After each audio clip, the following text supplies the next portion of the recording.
नमस्कार जय जगन्नाथ। चलतु आम OTT question model question practice करवा।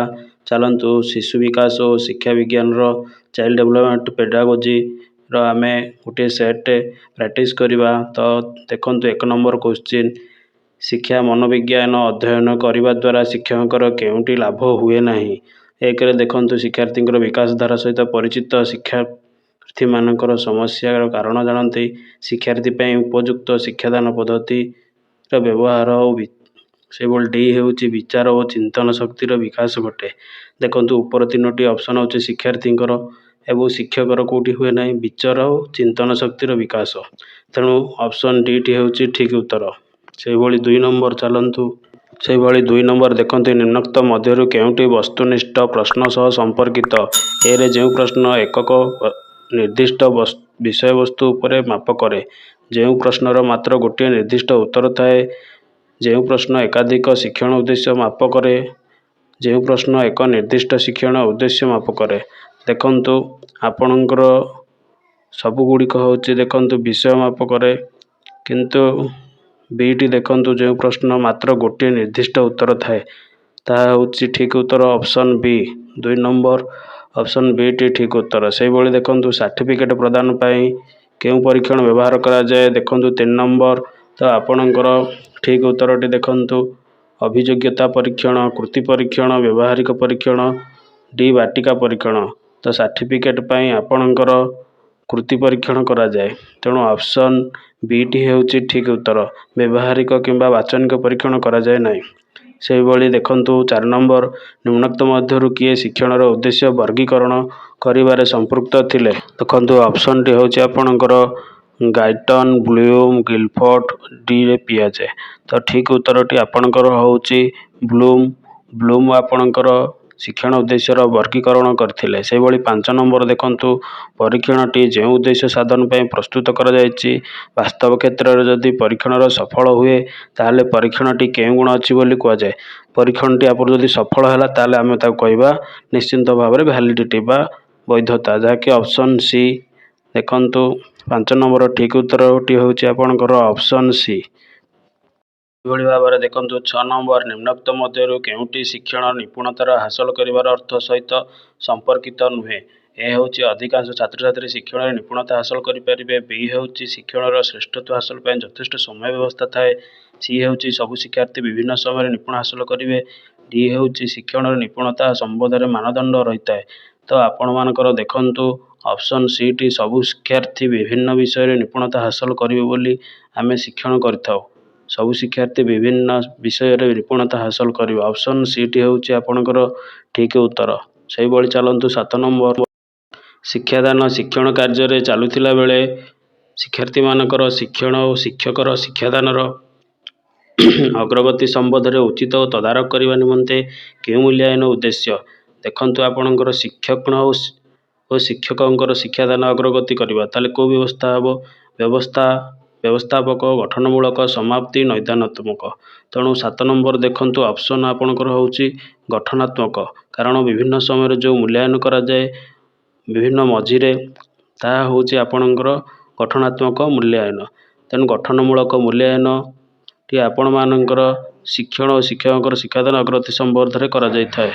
से भली 8 नंबर देखंतु जड़े पिलार बुद्ध्यांक 120 और तार शारीरिक बयस 12 हेले तार मानसिक बयस केते हेबो।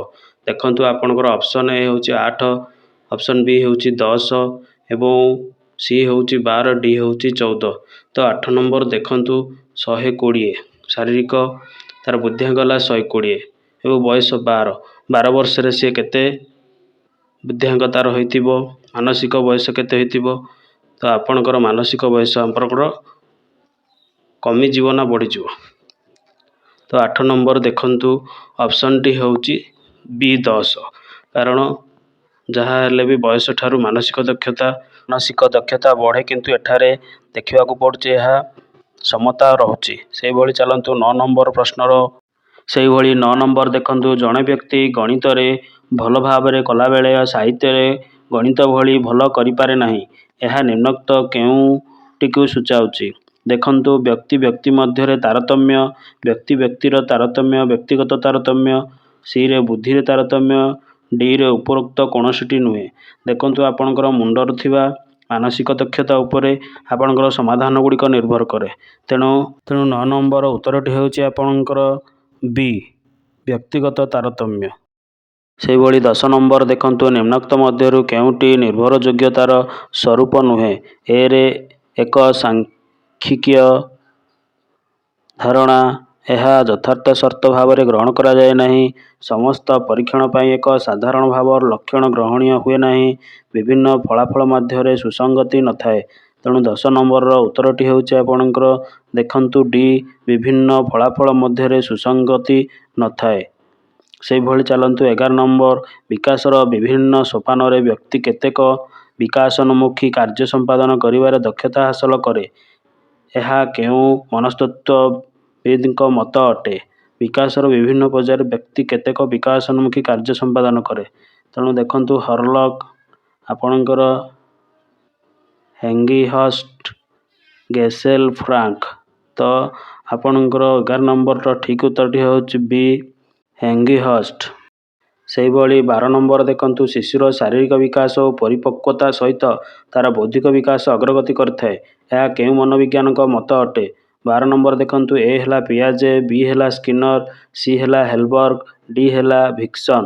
ତ 12 ନମ୍ବରର ଠିକ୍ ଉତ୍ତରଟି ହେଉଛି ଆପଣଙ୍କର ପିଆଜେ। ପିଆଜେଙ୍କର ବୌଦ୍ଧିକ ବିକାଶରେ ଏହା ଉଲ୍ଲେଖିତ ଅଛି ଯେ ଶାରୀରିକ ମାନସିକ ସବୁ ଏକାଗ୍ର ଭାବରେ ଘଟିଥାଏ।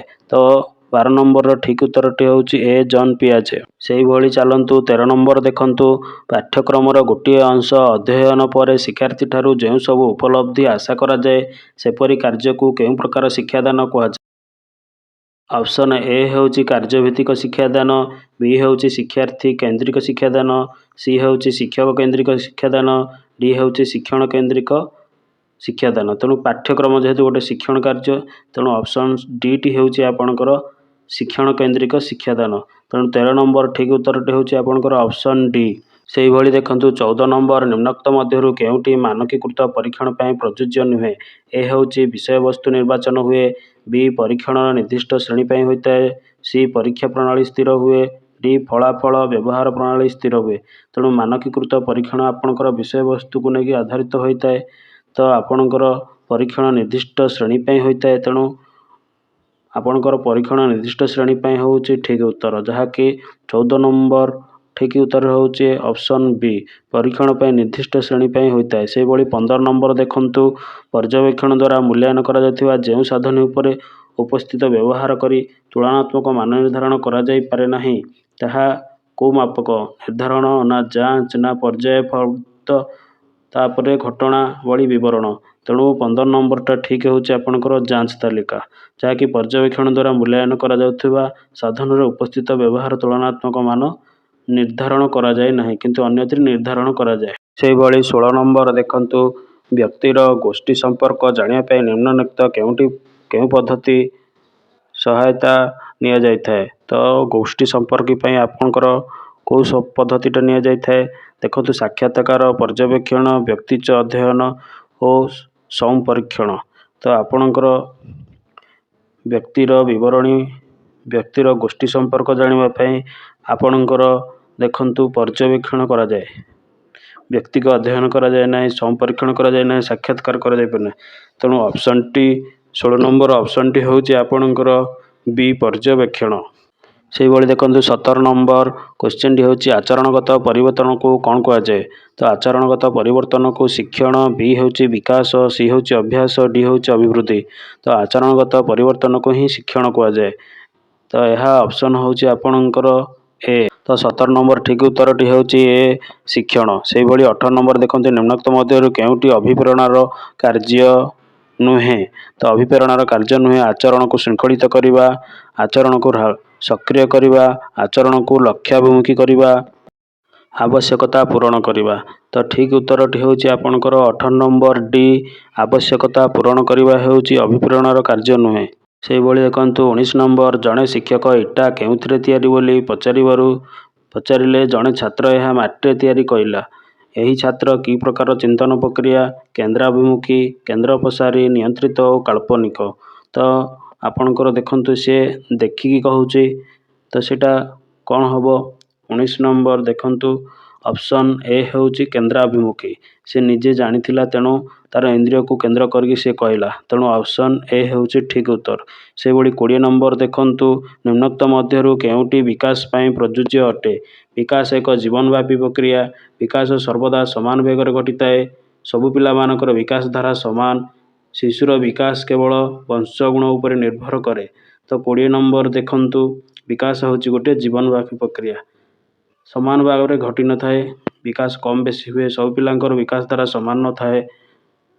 ତେଣୁ 20 ନମ୍ବର ଠିକ୍ ଉତ୍ତରଟି ହେଉଛି ଆପଣଙ୍କର ବିକାଶ ଏକ ଜୀବନବ୍ୟାପୀ ପ୍ରକ୍ରିୟା।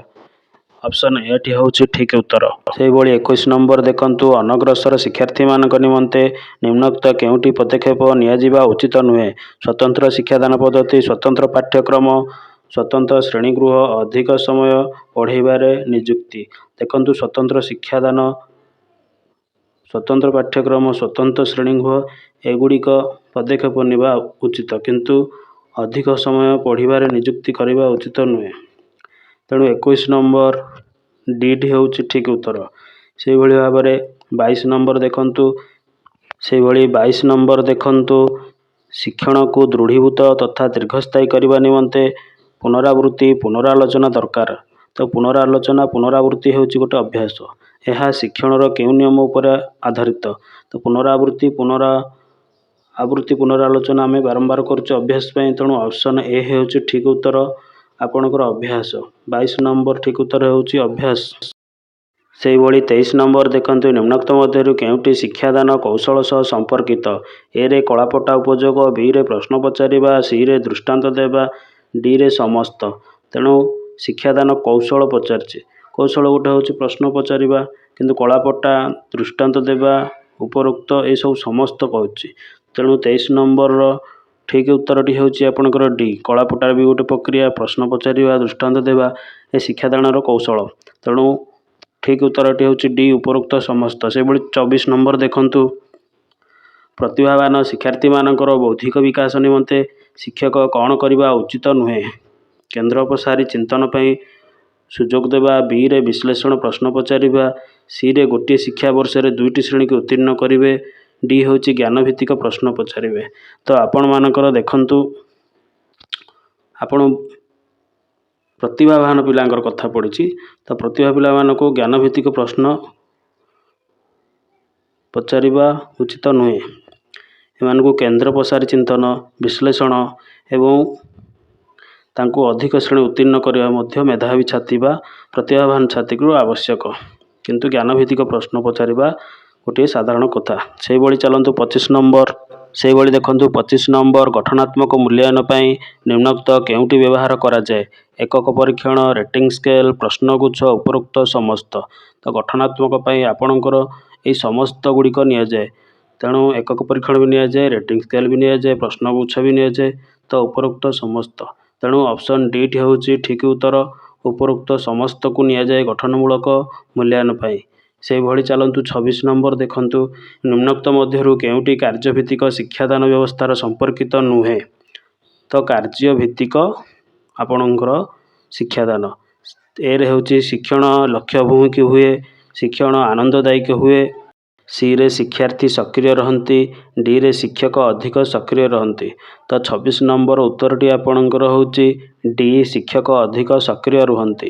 ସେହିଭଳି 27 ନମ୍ବର ଦେଖନ୍ତୁ, ମନର ବିଶ୍ଳେଷଣାତ୍ମକ ଓ ସଂଶ୍ଳେଷଣାତ୍ମକ ସାମର୍ଥ୍ୟକୁ ବୌଦ୍ଧିକ ବିକାଶ କୁହାଯାଏ। ଏକଥା କିଏ କହିଥିଲେ? ଦେଖନ୍ତୁ, ଅପସନ୍ ହେଉଛି ଏ ଗାଲ୍ଟନ୍, ବି ହେଉଛି ସ୍ପିୟରମ୍ୟାନ୍, ସି ହେଉଛି ପିଆଜେ, ଡି ହେଉଛି ଟରମ୍ୟାନ୍। ତ ଠିକ୍ ଉତ୍ତରଟି ହେଉଛି ଆପଣଙ୍କର 27 ନମ୍ବର ବି, ସ୍ପିୟରମ୍ୟାନ୍। ସେହିଭଳି ନିମ୍ନୋକ୍ତ ମଧ୍ୟରୁ କେଉଁଟି ଚିତ୍ରଣ ଛବି ଅଟେ? ନିମ୍ନୋକ୍ତ ମଧ୍ୟରୁ କେଉଁଟି ଚିତ୍ରଣ ଛବି ଅଟେ? ସ୍ଥିର ଛବି, ରେଡ଼ିଓ, ନମୁନା, କଳାପଟା। ତେଣୁ 28 ନମ୍ବରର ଠିକ୍ ଉତ୍ତରଟି ହେଉଛି ଅପସନ୍ ଆପଣଙ୍କର ଏ, ସ୍ଥିର ଛବି। ସେହିଭଳି 29 ନମ୍ବର ଦେଖନ୍ତୁ। ସେହିଭଳି ଚାଲନ୍ତୁ 29 ନମ୍ବର, ନିମ୍ନୋକ୍ତ ମଧ୍ୟରୁ କେଉଁଟି ଶିକ୍ଷାର୍ଥୀ କୈନ୍ଦ୍ରିକ ବ୍ୟବସ୍ଥା ପାଇଁ ପ୍ରଯୁଜ୍ୟ ଅଟେ? ଏ ହେଉଛି ଶିକ୍ଷାର୍ଥୀର ସାମଗ୍ରିକ ବିକାଶ ଉପରେ ଗୁରୁତ୍ୱ, ବି ହେଉଛି ଶିକ୍ଷକର ଶିକ୍ଷାଦାନ ଉପରେ ଗୁରୁତ୍ୱ, ସି ହେଉଛି ଶିକ୍ଷକ ଶିଖାଇବା ପିଲାମାନେ ଶିଖିବେ, ଡି ହେଉଛି ଶିକ୍ଷାର୍ଥୀମାନେ ସୀମିତ ଉପକାର ପାଆନ୍ତି। ତ ତ ଆପଣଙ୍କର 29 ନମ୍ବର ଠିକ୍ ଉତ୍ତରଟି ଦେଖନ୍ତୁ।